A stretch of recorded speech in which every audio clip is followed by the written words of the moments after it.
आरिफ रहमान अलवी, जी हाँ, मैं बात कर रहा हूँ पाकिस्तानी सियासतदान की जिनका तल्लुक तहरीक इंसाफ से है।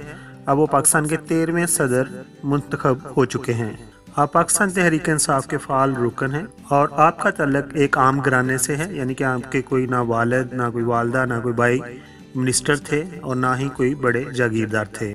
आरिफ रहमान अलवी 29 जुलाई 1949 को कराची में पैदा हुए।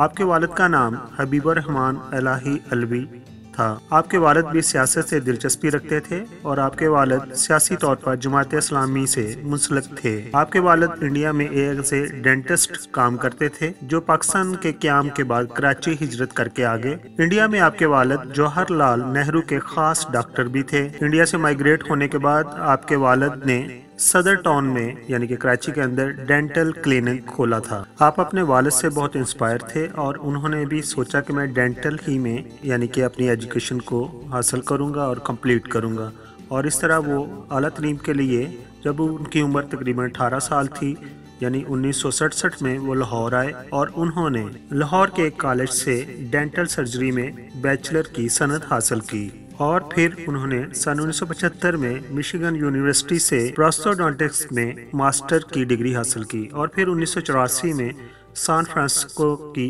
यूनिवर्सिटी से उन्होंने आर्थोडेंटिक्स में मास्टर किया। आरिफ अलवी पेशे के लिहाज से एक डेंटिस्ट हैं। आरिफ अलवी साहब पेशे के लिहाज से एक डेंटिस्ट हैं। एशिया पैसिफिक डेंटल फेडरेशन और पाकिस्तान डेंटल एसोसिएशन के सदर के तौर पर खिदमात सर अंजाम दे चुके हैं। अब हम एक नज़र डालते हैं उनकी सियासी ज़िंदगी की। तो आरिफ अलवी साहब ने अपनी सियासी ज़िंदगी एक पोलिंग एजेंट के तौर पर शुरू की। लाहौर में एजुकेशन के दौरान वो स्टूडेंट यूनियन के फाल रुकन रहे। वो जमात इस्लामी पाकिस्तान के यूथ विंग इस्लामी जमीयत तुलबा से मुंसलिक थे और बाद में कॉलेज के स्टूडेंट यूनियन के सदर भी बने। इब्तदाई दौर में वो अयूब खान के निज़ाम हुकूमत के मुखालिफ थे और अयूब खान मार्शल लॉ के ख़िलाफ़ कर्फ्यू के दौरान एहतजाज करने पर उन्हें 2 बार गोलियां भी मारी गईं, जिनके निशानात आज भी उनके जिस्म में पविस्त हैं। अगर बात करें सन 1979 की तो उन्होंने जमात इस्लामी पाकिस्तान की तरफ से कराची से सिंध सूबाई असम्बली की नशिस्त पर इलेक्शन भी लड़ा, मगर वो इंतखाब में कामयाब ना हो सके। फिर उन्होंने 1988 में जमात इस्लामी को खैरबाद कह दिया और सियासत छोड़ दी और दोबारा उन्होंने 1996 में पाकिस्तान तहरीक इंसाफ में शमूलियत इख्तियार कर ली। उनका शुमार पाकिस्तान तहरीक इंसाफ के बानी अरकान में होता है। सन 1996 में वो PTI की सेंट्रल एग्जीक्यूटिव काउंसिल के 1 साल के लिए रुकन बने और सन 1997 में वो PTI सिंध के सदर बन गए। आपने 1997 में PTI की तरफ से हल्का PS 89 में कराची से इलेक्शन लड़ा, लेकिन वो उसमें नाकाम रहे। अगर सन 2001 की बात करें तो PTI के नायब सदर बन गए। आपने पाकिस्तान के आम इंतखाबात 2002 में सिंध सूबाई असम्बली की नशिस्त के लिए हल्का PS 90 से इलेक्शन लड़ा, मगर आप कामयाब ना हो सके। सिर्फ आपने 12,076 वोट हासिल किए, लेकिन आप तहरीक इंसाफ में एक अपना खास मकाम बना चुके थे। आरिफ अलवी पाकिस्तान तहरीक इंसाफ के 2006 से 2013 तक सेक्रेटरी जनरल भी रहे। आरिफ अलवी ने पहली बार पाकिस्तान कौमी असम्बली की नशिस्त PTI के उम्मीदवार के तौर पर पाकिस्तान के आम इंतखाबात 2013 में हल्का NA 250 से जीती और उन्होंने 77,659 वोट हासिल किए और आपने मशहूर कंपेयर खुशबख्त शुजात को शिकस्त दी।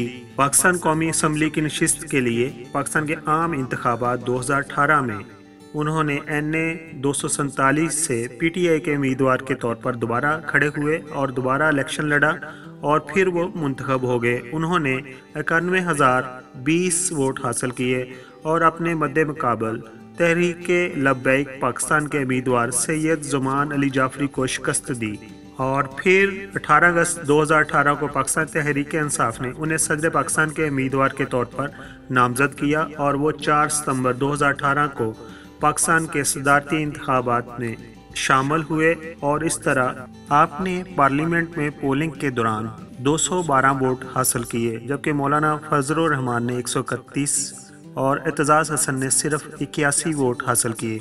अगर हम बात करें पंजाब असम्बली में आरिफ अलवी को सिर्फ 33 वोट और मौलाना फजल रहमान को 25 और एतजाज़ हसन को 1 वोट मिला।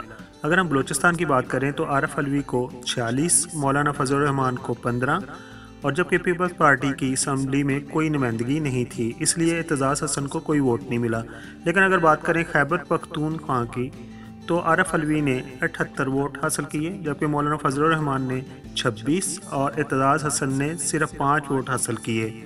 और आखिर पर अगर हम बात करें सिंध असम्बली की तो सिंध असम्बली में पीपल्स पार्टी के उम्मीदवार एतजाज़ हसन को 100 वोट यानी कि 100 वोट मिले और आरिफ अलवी को 56 वोट मिले, जबकि मौलाना फजल रहमान को 1 वोट मिला। और अगर आपकी अज़दवाजी ज़िंदगी की बात करें तो आपकी शादी सुमीना अलवी से हुई है और उनसे आपके 4 बच्चे हैं और आपके तमाम के तमाम बच्चे शादीशुदा हैं। आपने प्रेसिडेंट बनने के बाद जो बात की है और जो तमाम हल्का अहबाब और तमाम सियासतदानों को पसंद आई है वो ये है कि उन्होंने कहा कि मैं अभी तहरीक इंसाफ का सदर नहीं हूँ, मैं पूरे पाकिस्तान का सदर हूँ। और आखिर पर मैं कहूँगा पाकिस्तान जिंदाबाद। जैसा कि आपको मालूम है कि पाकिस्तानी फ़नकारों के बारे में, स्पेशली हमारे लेजेंड के बारे में यूट्यूब पर कोई जामिया इंफॉर्मेशन मौजूद नहीं है, तो मेरी कोशिश है कि पाकिस्तान के जो लेजेंड अदाकार हैं, जो फ़नकार हैं और जो दूसरी शख्सियात हैं जो पॉपुलर हुई हैं और उन्होंने अपने काम से वतन की खिदमत की है, उनके बारे में इंफॉर्मेशन को इकट्ठा करूँ, कंसोलिडेट करूँ और उनके बारे में एक वीडियो बनाऊँ। अगर आपको मेरी ये काविश पसंद आई हो तो प्लीज़ मेरे चैनल को सब्सक्राइब कीजिए। आप तमाम दोस्तों का एक बार फिर शुक्रिया।